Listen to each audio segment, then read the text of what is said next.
ಹಿಂದುಳಿದವರಿಗೆ ನ್ಯಾಯವನ್ನು ಕೊಡಿಸೋವಂಥ ಸಾಧ್ಯ ಆದರೆ ಸಿದ್ದರಾಮಯ್ಯನವರಿಗೆ ಕೈಲಿ ಯಾಕೆ ಆಗ್ತಾ ಇಲ್ಲ? ಪ್ರತಿಯೊಂದು ಸಂಪುಟದ ಸಭೆ ಮುಂಚೆ ಈ ಜಾತಿ ವರದಿಯನ್ನು ನಾವು ಚರ್ಚೆ ಮಾಡ್ತೀವಂತ ಬೃಹನ್ನಳೆ ನಾಟಕವನ್ನು ಸಿದ್ದರಾಮಯ್ಯನವರು ಮಾಡ್ತಾ ಇದ್ದಾರೆ. ಬಹಳ ಇಂಪಾರ್ಟೆಂಟ್ ಆಗಿರ್ತಕ್ಕಂಥ ಸುದ್ದಿ ಇದು. 2019ನೇ ಇಸ್ವಿಲಿ ಈ ವರದಿ ಬರುತ್ತೆ. ಹಿಂದುಳಿದ ವರ್ಗದ ಏನು ಆಯೋಗ ಇದೆ, ಜಯಪ್ರಕಾಶ್ ಹೆಗಡೆ ಆಯೋಗವನ್ನು ವಿಸ್ತರಣೆ ಮಾಡ್ತಾರೆ. ಜಯಪ್ರಕಾಶ್ ಹೆಗಡೆಯವರು ಕಾಂತರಾಜ್ ವರದಿ ಸಂಬಂಧಪಟ್ಟಂಥದ್ದು ಮಾಡಿ ಸರ್ಕಾರಕ್ಕೆ ವರದಿಯನ್ನು ಕೂಡ ಕೊಡುತ್ತೆ. ಇವತ್ತು ಯಾರೋ ನಾಯಕ್ ಅಂತೇಳಿ ಹೊಸ ಹಿಂದುಳಿದ ವರ್ಗದ ಅಧ್ಯಕ್ಷನಾಗಿ ಮಾಡಿದೆ. ಇಲ್ಲಿ ಪ್ರಶ್ನೆ ಇರ್ತಕ್ಕಂಥದ್ದು, ನಾನು ಹಿಂದುಳಿದವ್ರ ಚಾಂಪಿಯನ್ನು ಅಂತ ಬಡಾಯಿ ಕೊಚ್ಕೊಳ್ಳೋ ಅಂಥ ಸಿದ್ದರಾಮಯ್ಯನವರು ಹಿಂದುಳಿದವರ ಬೆನ್ನಿಗೆ ಚೂರಿ ಹಾಕೋ ಕೆಲಸ ಮಾಡ್ತಾಯಿದ್ದಾರೆ. ತಮ್ಮ ಅಧಿಕಾರ ಸ್ವಾರ್ಥಕ್ಕೋಸ್ಕರ ಇವತ್ತು ಈ ಕಾಂತರಾಜ್ ವರದಿಯನ್ನು ಚರ್ಚೆ ಹೋಗಲಿ, ಕ್ಯಾಬಿನೆಟ್ಗೂ ತಗೊಳಕ್ಕೆ ಅವ್ರ ಶಕ್ತಿ ಸಾಮರ್ಥ್ಯ ಇಲ್ಲ ಅವರಿಗೆ. ಯಾರ ಹೆದರಿಕೆಗೆ ಈ ನಿಮ್ಮ ಕುರ್ಚಿ ಹೋಗುತ್ತೆ ಅನ್ನೋಕ್ಕೋಸ್ಕರ ತಾವು ಬೆದರಿ ಹಿಂದುಳಿದವ್ರಿಗೆ ಮೋಸ ಮಾಡ್ತಾ ಇದ್ದೀರಿ. ಕೇವಲ 3 ತಿಂಗಳು ಪಕ್ಕದ ತೆಲಂಗಾಣದಲ್ಲಿ ರೇವಂತ್ ರೆಡ್ಡಿ ಅಧಿಕಾರಕ್ಕೆ ಬಂದು 4 ತಿಂಗಳಾಯಿತು, 4.5 ತಿಂಗಳಾಗಿದೆ. 3 ತಿಂಗಳಲ್ಲಿ ಅವರೇನು ಕಾಂತರಾಜ್ ಥರ ಕಮಿಷನ್ ನೇಮಕ ಮಾಡಲಿಲ್ಲ, ಅವರು ಅಲ್ಲಿಯ ಪ್ಲ್ಯಾನಿಂಗ್ ಕಮಿಷನ್ ಮುಖಾಂತರ ಮಾಡಿಸಿದ್ರು. ನಾನು ನಿಮ್ಗೆ ಇವತ್ತೊಂದು ಲೇಖನ ಕೊಡ್ತಾ ಇದ್ದೀನಿ. ಈ ಲೇಖನದಲ್ಲಿ ಸ್ವತಃ ಈ ಕಾಂತರಾಜ್ ವರದಿ ಮತ್ತು ಹಿಂದುಳಿದ ವರ್ಗದ ಆಯೋಗದ ಸದಸ್ಯರಾದಂಥ ಲಿಂಗಪ್ಪನವರು ಅವರು ಸಿದ್ದರಾಮಯ್ಯನವರ ಇನ್ನೊಂದು ಮುಖವನ್ನು ಅನಾವರಣವನ್ನು ಮಾಡಿದ ಲೇಖನವನ್ನು ಬರೆದಿದ್ದಾರೆ. ನಿಮಗೆ ಕೊಡ್ತೀನಿ, ತಗೊಳ್ಳಿ, ಓದಿ, ನಿಮಗೆಲ್ಲ ಕೊಡ್ತೀನಿ ನಾನು. ಅಂದರೆ ಎಷ್ಟು ಹಿಂದುಳಿದ ವರ್ಗದವ್ರಿಗೆ ಮೋಸ ಮಾಡೋದು ಸಿದ್ದರಾಮಯ್ಯನವ್ರು. ನೀವು ನಿಮಗೆ ಬದ್ಧತೆ ಇಲ್ದಿದ್ರೆ ನೀವು ರಾಜೀನಾಮೆ ಕೊಟ್ಟು ಹೋಗಬೇಕು.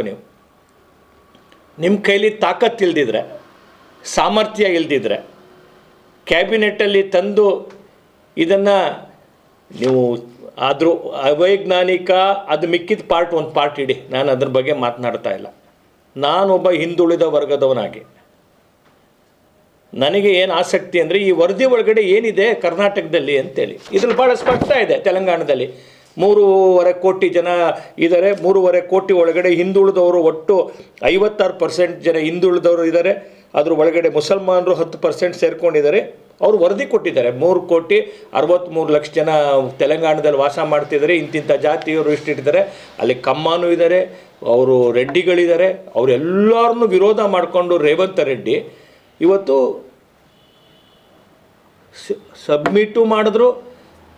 ಸದನದೊಳಗಡೆ ರಿಪೋರ್ಟು ಬಂತು, ಜನಗಳ ಮಧ್ಯದಲ್ಲೂ ಹೇಳಿದ್ರು. ನಿಮ್ಗೆ ಯಾಕೆ ಆಗ್ತಾ ಇಲ್ಲ ಸಿದ್ದರಾಮಯ್ಯನವರೇ? ಎಲ್ಲಿ ನಿಮ್ಮ ಸಾಮರ್ಥ್ಯ? ಯಾರೋ ನಿಮ್ಮನ್ನು ಬೆದರಿಸ್ತಾರೆ ಅಂತೇಳಿ ನೀವು ವರದಿನೇ ನೀವು ಮಂಡನೆ ಮಾಡೋದಿಲ್ಲ ಅಂದರೆ ಇದು ಹಿಂದುಳಿದವ್ರಿಗೆ ಬೆನ್ನಿಗೆ ಚೂರಿ ಹಾಕೋದಲ್ವಾ? ತಮ್ಮ ಕೈಲಿ ಇದನ್ನು ಮಂಡಿಸೋಕ್ಕೆ ಶಕ್ತಿ ಇದ್ದರೆ ಮಂಡಿಸಿ, ಇಲ್ಲದರೆ ರಾಜೀನಾಮೆ ಕೊಟ್ಟು ನೀವು ಹೋಗಬೇಕು.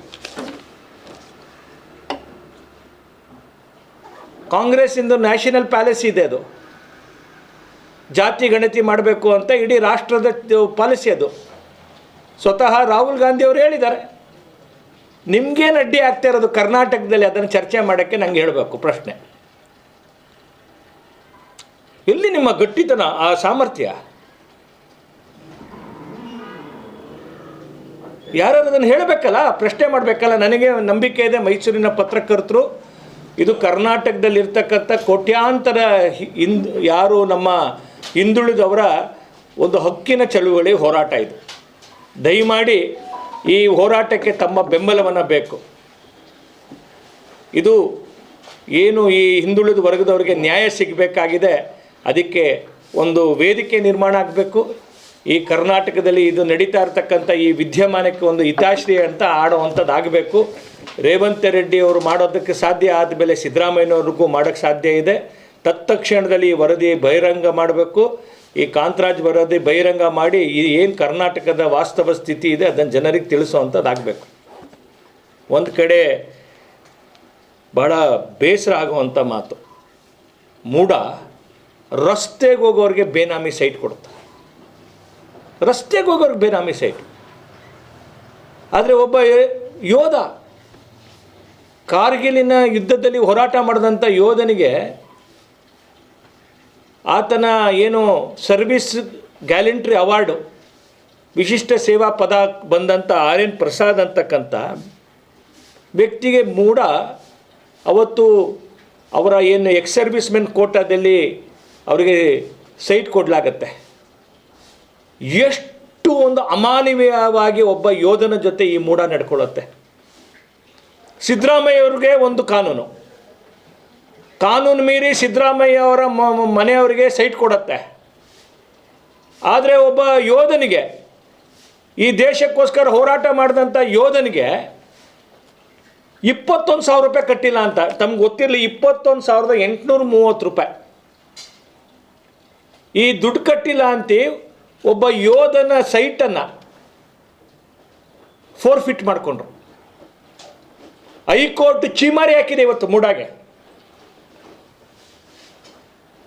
ಹೈಕೋರ್ಟ್ ಚೀಮಾರಿ ಹಾಕಿದೆ. ಕೇವಲ 21,000 ರೂಪಾಯಿಗೆ ಒಬ್ಬ ಈ ದೇಶಕ್ಕೋಸ್ಕರ ಹೋರಾಟ ಮಾಡಿದಂಥ ಒಬ್ಬ ಯೋಧನ ವಿಚಾರವಾಗಿ ಇಷ್ಟು ವರ್ಷ ಕೋರ್ಟ್ ಕಲಿಸಿದ್ರು ಒಬ್ಬ ಯೋಧನಿಗೆ. ಯಾವ ರೀತಿ ಆಡಳಿತ ನಡೆಸ್ತಿದೆ ಕರ್ನಾಟಕದಲ್ಲಿ? ನೆನೆ ಮಾನ್ಯ ಹೈಕೋರ್ಟ್ ಚಿಮರೆ ಹಾಕಿದೆ ಮೈಸೂರು ಮೂಡಾಗೆ.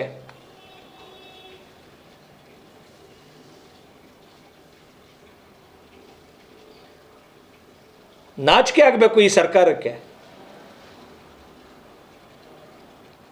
ದೇಶಕ್ಕೋಸ್ಕರ ಬಲಿದಾನ ಮಾಡಿದಂಥ ಸೈನಿಕರಿಗೆ, ದೇಶಕ್ಕೋಸ್ಕರ ಬಲಿ ಕೊಡ್ತಕ್ಕಂಥ ರೈತರಿಗೆ, ದೇಶಕ್ಕೋಸ್ಕರ ಮಾಡ್ತಕ್ಕಂಥ ಪತ್ರಕರ್ತರಿಗೆ ನ್ಯಾಯವನ್ನೇ ಕೊಡದಿರ್ತಕ್ಕಂಥ ಒಂದು ಅಸಮರ್ಥ ಸರ್ಕಾರ ಇವತ್ತು. ಭ್ರಷ್ಟರು ಇವತ್ತು ಲ್ಯಾಂಡ್ ಮಾಫಿಯಾಗಳಿಗೆ ಮೂಡ ಒಳಗಡೆ ಇವತ್ತು ರತ್ನಗಂಬಳಿ. ಸಿದ್ದರಾಮಯ್ಯನವ್ರಿಗೆ ಸೈಟನ್ನು ಮನೆಗೆ ಹೋಗಿ ರಿಜಿಸ್ಟರ್ ಮಾಡಿಕೊಡ್ತಾರೆ. ಮನೆಗೆ ಹೋಗಿ ರಿಜಿಸ್ಟರು, ಸಬ್ ರಿಜಿಸ್ಟರ್ ಮನೆಗೆ ಹೋಗ್ತಾರೆ. ಆದರೆ ಒಬ್ಬ ಯೋಧನಿಗೆ ಹೋಗೋದಿಲ್ಲ, ಯೋಧ ಕೋರ್ಟ್ಗೆ ಹೋಗಬೇಕು. ಯಾವ ಪರಿ ಆಡಳಿತ ಈ ಮೈಸೂರಿನಲ್ಲಿ ನಡೀತಿದೆ ಕರ್ನಾಟಕದಲ್ಲಿ? ಭ್ರಷ್ಟಾಚಾರ ಅಂತಕ್ಕಂಥದ್ದು ಮುಗಿಲು ಮುಟ್ಟಿರ್ತಕ್ಕಂಥದ್ದು. ಮತ್ತೆ ಟೋಯಿಂಗನ್ನು ತರೋ ಪ್ರಯತ್ನ ಮಾಡ್ತಾ ಇದ್ದಾರೆ. ತಮಗೆಲ್ಲ ಗೊತ್ತಿರ್ಬೋದು, ತಾವು ಪತ್ರಕರ್ತರಿದ್ದೀರಿ. ಈ ಗಾಡಿಗಳನ್ನ ನಿಲ್ಲಿಸೋವಂಥ ಟೋಯಿಂಗ್ ಮಾಫಿಯಾ ಮತ್ತೆ ಕರ್ನಾಟಕದಲ್ಲಿ ನಮ್ಮ ಸರ್ಕಾರ ಬಂದ್ ಮಾಡಿತ್ತು ಟೋಯಿಂಗನ್ನು. ನಿಮಗೂ ಗೊತ್ತಿದೆ, ಅನುಭವ ಇದೆ. ಎಲ್ಲೆಲ್ಲಿ ಗಾಡಿ ನಿಲ್ಲಿಸಿದ್ರೆ ಎತ್ಕೊಂಡು ಹೋಗ್ತಿದ್ರಲ್ಲ ಟೋಯಿಂಗು, ಅದೊಂದು ದೊಡ್ಡ ಮಾಫಿಯಾ. ಈ ಸರ್ಕಾರ ಟೋಯಿಂಗನ್ನು ತರಕ್ಕೆ ಪ್ರಯತ್ನ ಮಾಡ್ತಾ ಇದೆ. ಇನ್ನೊಂದು 4-5 ದಿನದಲ್ಲಿ ಟೋಯಿಂಗ್ ತರ್ತಾ ಇದೆ. ದಯಮಾಡಿ ಈ ಸರ್ಕಾರದ ಈ ಭ್ರಷ್ಟಾಚಾರ, ಈ ಅಸಮರ್ಥತೆ, ಏನು ಬೇಕಾದರೂ ಮಾತನಾಡ್ತಾ ಇದ್ದಾರೆ. ಈ ಸರ್ಕಾರದ ಮಂತ್ರಿ ಸಂತೋಷ್ ಲಾಡ್ ಇವತ್ತು ಹೇಳ್ತಾನೆ, ಹಿಂದೂ ಅನ್ನೋ ಪದ ಕೊಟ್ಟಿದ್ದೆ ಕಾಂಗ್ರೆಸ್ನವರು ಅಂತ. ಹಿಂದೂ ಅಂತ ಪದ ಕೊಟ್ಟಿರೋದೇ ಕಾಂಗ್ರೆಸ್ನವರು ಅಂತೇಳಿ. ಮೊದಲನೇದಾಗಿ ತಮ್ಮ ತಾಕತ್ತಿದ್ರೆ ಹಿಂದುಳಿದ ವರ್ಗದ ವರದಿಯನ್ನು, ಕಾಂತರಾಜ್ ವರದಿಯನ್ನು ಇವತ್ತು ಜನರ ಸಮ್ಮುಖದಲ್ಲಿ ತರಬೇಕು, ತೀರ್ಮಾನ ತೆಗೆದುಕೊಳ್ಬೇಕು. ಇಲ್ಲ ಅಂದರೆ ಅಧಿಕಾರ ಬಿಟ್ಟು ಇಳಿಬೇಕು. ನೀವು ಯಾರ್ದೋ ಭಯಕ್ಕೆ ಎದುರುಕೊಂಡು ನೀವು ವರದಿಯನ್ನೇ ಮಂಡಿಸದೇ ಇರುವಂಥ ಇಷ್ಟು ನಿಕಮ್ಮಿ ಮುಖ್ಯಮಂತ್ರಿ ಆಗಬಾರ್ದು. ಎರಡನೇದು, ಈ ಕಾರ್ಗಿಲ್ ಯೋಧನಿಗೆ ಏನು ಅವಮಾನ ಮಾಡಿದೆ ಅದಕ್ಕೆ ಸರ್ಕಾರ ಕ್ಷಮಾಪಣೆ ಕೇಳಬೇಕು. ಸರ್ಕಾರ ಕ್ಷಮಾಪಣೆ ಕೇಳಬೇಕು. ಆ ಯೋಧನಿಗೆ, ಒಬ್ಬ ಸೈನಿಕನಿಗೆ ಮಾಡಿರ್ತಕ್ಕಂಥ ಅಪಮಾನ ಇದು ಸರ್ಕಾರದ ಒಂದು ತಪ್ಪು ನಿರ್ಧಾರ ಧೋರಣೆಯಿಂದ. ಈ ಕಾರಣಕ್ಕೋಸ್ಕರ ಇವತ್ತು ಬೆಳಿಗ್ಗೆನೇ ನಿಮ್ಗೆ ಪತ್ರಿಕಾಗೋಷ್ಠಿ ಕರೆದಿದ್ದೆ. ಸ್ನೇಹಿತರೆ, ಭಾಳ ಗಂಭೀರವಾದಂಥ ವಿಚಾರ. ನಮ್ಮ ಸ್ನೇಹಿತರು ಯಾರೆಲ್ಲ ಪತ್ರಿಕಾಗೋಷ್ಠಿಗೆ ಬಂದಿಲ್ಲ ಅವ್ರಿಗೂ ತಿಳಿಸಿ ಇದನ್ನು. ಈ ಮೂಲಕ ರಾಜ್ಯದೊಳಗಡೆ ಈ ಒಂದು ಧ್ವನಿಗೆ ಒಂದು ವೇದಿಕೆ ಆಗುವಂಥದ್ದಾಗಬೇಕು. ಇದಿಷ್ಟು ಪ್ರಮುಖ ಸುದ್ದಿ ನಿಮ್ಮ ಜೊತೆ ಹಂಚ್ಕೊಳ್ಳೋದಿತ್ತು. ಸ್ವತಃ ಈ ಹಿಂದುಳಿದ ವರ್ಗದ ಆಯೋಗದ ಸದಸ್ಯರಾಗಿ ಮೆಂಬರ್ ಸೆಕ್ರೆಟರಿ ಆಗಿ ಕಾಂತರಾಜ್ ಆಯೋಗದಲ್ಲಿ ಇದ್ದಂಥವರೇ ಪತ್ರ ಲೇಖನ ಬರೆದಿದ್ದಾರೆ ಸಿದ್ದರಾಮಯ್ಯನವರಿಗೆ. ಆಯಿತಾ, ಸ್ವತಃ ಅವರೇ ಲೇಖನ ಬರೆದಿದ್ದಾರೆ. ಸಿದ್ದರಾಮಯ್ಯನವರೇ ಇನ್ನೊಂದು ಮುಖವನ್ನು ಅನಾವರಣ ಮಾಡಿದ್ದಾರೆ. ಸ್ವತಃ ಹೇಗೆ ಕಾಂತರಾಜ್ ವರದಿ ಮಂಡನೆ ಮಾಡದೇ ಆಟ ಆಡ್ತಾ ಇದ್ದಾರೆ ಅಂತೆ. If Revanth Reddy can do it within 3 months, 7 ವರ್ಷ ಆಗಿದೆ. 2019 ಅಂದರೆ ಎಷ್ಟಾಯ್ತು ಅದನ್ನ, 2019ನೇ ಇಸ್ವಿಯಿಂದ ಇವತ್ತು ತನಕ ಸರ್ಕಾರ ಅದಕ್ಕೆ 300 ಕೋಟಿ ರೂಪಾಯಿ ಖರ್ಚು ಮಾಡಿದೆ.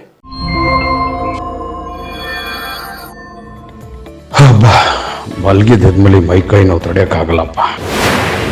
ಒಬ್ಬ ಮನುಷ್ಯ ದಿನದ 24 ಗಂಟೆಗಳ ಅವಧಿಯಲ್ಲಿ ಸಾಕಷ್ಟು ಸಮಯವನ್ನ ಕಳೆಯೋದು ಎಲ್ಲಿ ಅಂದ್ರೆ ಮಲಗುವ ಹಾಸಿಗೆಯಲ್ಲಿ. ನಿತ್ಯ ನಾವು ಮಲಗಲು ಗುಣಮಟ್ಟದ ಹಾಸಿಗೆಯನ್ನ ಉಪಯೋಗಿಸಿದ್ದಲ್ಲಿ ನೆಮ್ಮದಿಯ ನಿದ್ರೆಯ ಜೊತೆಗೆ ಉತ್ತಮ ಆರೋಗ್ಯ ನಮ್ಮದಾಗುತ್ತೆ. ಈ ನಿಟ್ಟಿನಲ್ಲಿ ವಿಶ್ರಾಂತಿ ಮತ್ತು ಉತ್ತಮ ಆರೋಗ್ಯಕ್ಕೆ ಸೂಕ್ತವಾದ ಹಾಸಿಗೆಗಳು ಅದುವೇ ರಬ್ಬರೈಸ್ಡ್ ಕಾಯಿಲ್ ಹಾಸಿಗೆಗಳು. ರಬ್ಬರೈಸ್ಡ್ ಕಾಯಿಲ್ ಹಾಸಿಗೆಗಳ ಬಗ್ಗೆ ಡೌಟೇ ಬೇಡ. ಲಾಂಗ್ ಟೈಮ್ ಸರ್ವಿಸ್ ಮತ್ತು ವ್ಯಾರಂಟಿಯನ್ನ ಹೊಂದಿದೆ. ಉತ್ಕೃಷ್ಟ ಗುಣಮಟ್ಟದ ಹಾಸಿಗೆಗಳು ಸ್ಪರ್ಧಾತ್ಮಕ ದರಗಳಲ್ಲಿ. ಇದಲ್ಲದೆ ಮನೆಗೆ ಬೇಕಾಗುವ ಎಲ್ಲಾ ಬಗೆಯ ಫರ್ನಿಚರ್ಸ್ಗಳು ಕೂಡ ಲಭ್ಯ. ಇನ್ನೇಕೆ ತಡ, ಇಂದೇ ಭೇಟಿ ನೀಡಿ comfort zone, unit of Karnataka coir farm and allied industrial corporation. ನಮ್ಮ ಶಾಖೆಗಳು Nanjumalige circle, Shivarampet, Yadavagiri industrial area ಮತ್ತು ಕಾಳಿದಾಸ ರಸ್ತೆ, ಮೈಸೂರು. ಸಂಪರ್ಕಿಸಿ